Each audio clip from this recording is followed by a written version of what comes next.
Behind the scenes, Xbox is looking to make some moves to aid in game preservation. Find out why this could be massive news not only for Xbox, but more specifically the gaming world at large. Up next.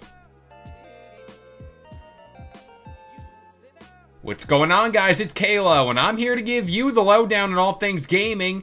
And if you're new here, feel free to subscribe to this channel for weekly video game news content. Drop a like on the video, and welcome to the Level Up. Game preservation and backwards compatibility are some of the issues within the gaming world that have been mulled over at length. Of course, with every new generation of games comes that large gap between the ones you might play now versus the ones you started your gaming journey with. And I think with this impending all-digital future in gaming, game preservation is a huge thing that needs to be addressed. Now, there are a lot of factors that go into what companies deem to be a quote-unquote viable backwards compatible game on current-gen consoles. These are things like return on investment, how many people will actually download the game, and above all else, how much time, money, and resources go into such a task. But one of the things Xbox, in my opinion, has done pretty well over the past few generations is really offer up a wide net of older titles in their catalog through Game Pass. Now, thanks to a new article coming from Jez Corden in Windows Central, Xbox might be really putting in serious resources to ensure your older backlog of games stays intact. Now, the new president over at Xbox, being Sarah Bond, has done a damn good job in this role. And thanks to this new email that was uncovered by Windows Central, we might know her next big project. The article reads, as part of her emails to her team, Sarah Bond revealed that Microsoft has now set up a dedicated team to ensure the future-proofing of the current Xbox game library against future hardware paradigm shifts, ensuring that our games remain accessible long into the future. And here is what the email said itself. Quote, we have formed a new team dedicated to game preservation, important to all of us at Xbox and the industry itself. We are building on our strong history of delivering backwards compatibility to our players, and we remain committed to bringing forward the amazing library of Xbox games for future generations of players to enjoy.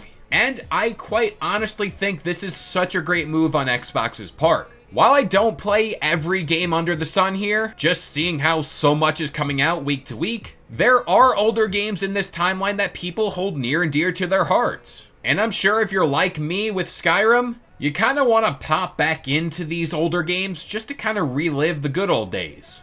And when you factor in just the sheer amount of games and IPs that Microsoft now has at their disposal, especially with acquisitions like Bethesda and Activision Blizzard, there are a ton of games that I'm sure hold some type of nostalgia to someone out there. Also, I can't help but think that sure, having great first-party games is a decent selling point within the current gaming market. But at the same time too, I don't think that phrase holds the same weight as it once did. Consumers today are all about value and what your platform offers up to them, and that's more in a broader sense. Sure, if I subscribe to your service, I want to get all the cool new games, but what about the rest of my experience? So in part, building up that backlog of older games that are available at a moment's notice could also be a huge selling point for the Xbox platform. And let's not forget, if Xbox sees an older game, and let's just say Transformers War for Cybertron gets a ton of downloads on Game Pass, and they see a player base is very active, they might say, hey,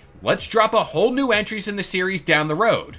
And boom, you got future success off an older game. I also think if the rumors are true that Xbox is in fact working on a handheld console, you're looking at a console that has a ton of games ready to go. And of course, it's portable too. That sounds like a gamer's dream come true.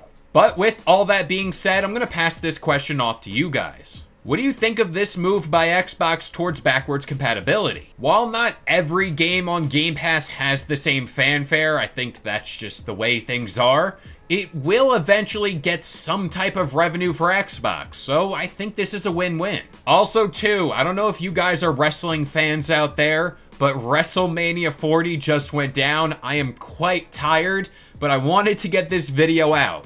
Let me know if you're a wrestling fan in the comment section down below, and let me know what you thought of that main event. It was amazing. But that about does it here. I've been Kalo. I gave you the lowdown on all things gaming, and if you're new here, feel free to subscribe to this channel for weekly video game news content. Drop a like on the video, and this has been the Level Up.